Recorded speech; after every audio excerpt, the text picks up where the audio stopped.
Un poco lo que comentaba Marcelo recién, quizás aportar que no se trata solo de debatir una ley necesario en cuanto al cambio del régimen de responsabilidad penal juvenil. Nosotros le debemos a nuestros adolescentes un régimen de responsabilidad penal juvenil democrático, claramente. El tema es que cada vez que nos proponen este debate nos lo proponen para democratizar la responsabilidad juvenil y ese trato con los adolescentes, sino para aumentar los niveles de punición de parte del Estado. O sea, gobernar a algunos sectores de nuestros adolescentes, de nuestros pibes, a través del sistema penal.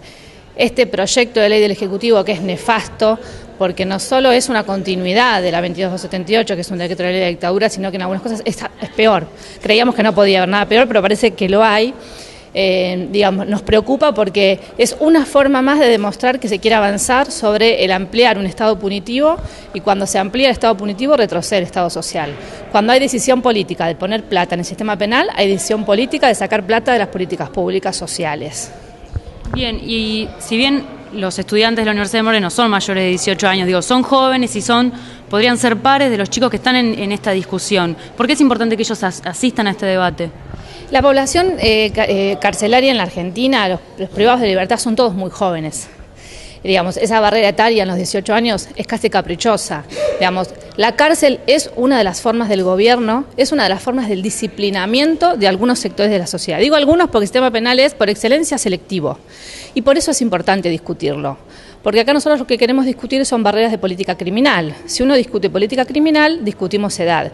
Pero si uno con el sistema penal persigue pobres, que eso es lo que hace el sistema penal en Argentina, en un país, en un continente más desigual del mundo, lo que hace el sistema penal es disciplinar a los pobres. Entonces, ese es el debate real. Las normas son parte de ese debate real. Lo que vamos a intentar hacer hoy, lo que venimos haciendo con Marcelo en otros ámbitos también y con otros colegas, es contextualizar ese debate. ¿Cuándo, cómo y por qué se está debatiendo hoy en la Argentina? ¿Por qué nuevamente este es un tema de agenda en la Argentina hoy? ¿Ustedes tienen estadísticas con respecto a la ocurrencia de delitos graves, me refiero, perpetrados por menores de edad? La estadística que existe oficial y consensuada de alguna manera, es que el 3,5% de los delitos aproximadamente a nivel nacional, y eso más o menos se replica así en las provincias, son cometidos por menores de 18 años. 3,5%. O sea, el 96,5% de los delitos totales son cometidos por adultos. El 96,5%. De ese 3,5% que cometen los menores de 18, no de 16, de 18, el 1% podría corresponder a delitos graves. Sí. Y entonces, ¿por qué en cada año electoral se debate la edad de punibilidad como si fuera el bálsamo que va a solucionar todas las cuestiones de seguridad?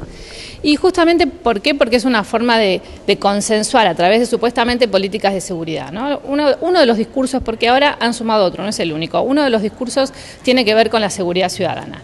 Y absolutamente sobre presupuestos falaces, lo que decimos nosotros siempre cuando nos preguntan, bueno, ¿y qué le decimos a la gente que tiene miedo? Bueno, primero que contra el miedo es muy difícil batallar, pero en principio lo que decimos es que no se queden tranquilos porque encierran a los pibes cada vez más pibes, porque eso no es lo que primero, el delito no es lo que le pasa a los argentinos. En un país con la mitad de los pibes, la mitad, 1 de cada 2 pibes bajo la línea de pobreza, claramente lo que le pasa a los argentinos no es el delito. No es el delito contra la propiedad privada. En todo caso es el delito del Estado que no garantiza derecho a sus pibes. Digo eso como escenario general. Ahora, si queremos ubicar el delito contra la propiedad privada como un problema a los argentinos, tenemos que empezar a mapearlo sobre presupuestos reales. Este diagnóstico que se hace sobre presupuestos falaces. No son los pibes los que cometen la mayoría de los delitos, no son delitos cada vez más graves, sino que los pibes son cada vez más víctimas de un Estado que los desampara. Ese es el contexto real del delito. ¿Por qué lo hacen? Claramente porque cuando se retira el Estado social es necesario que avance el Estado punitivo. ¿Cómo se gobierna? ¿Cómo se gobierna la excedencia social? A esos millones de pobres que no vas a dejar de producir por la lógica del sistema que tenés. Se los gobierna excepcionalmente a través del sistema penal. ¿Y vos qué necesitas? Consensuar con el resto de la sociedad que lo mejor para ese sector de la sociedad es pegarle, es encerrarlos, es castigarlos, es gobernar con el castigo, pero necesitas que el resto de la sociedad se lo banque. Necesitas que este país se banque, que maten a un pibe de 11 años por la espalda, como Ferreira en Tucumán, o a 4 pibes el otro día en la provincia de Buenos Aires por una persecución policial.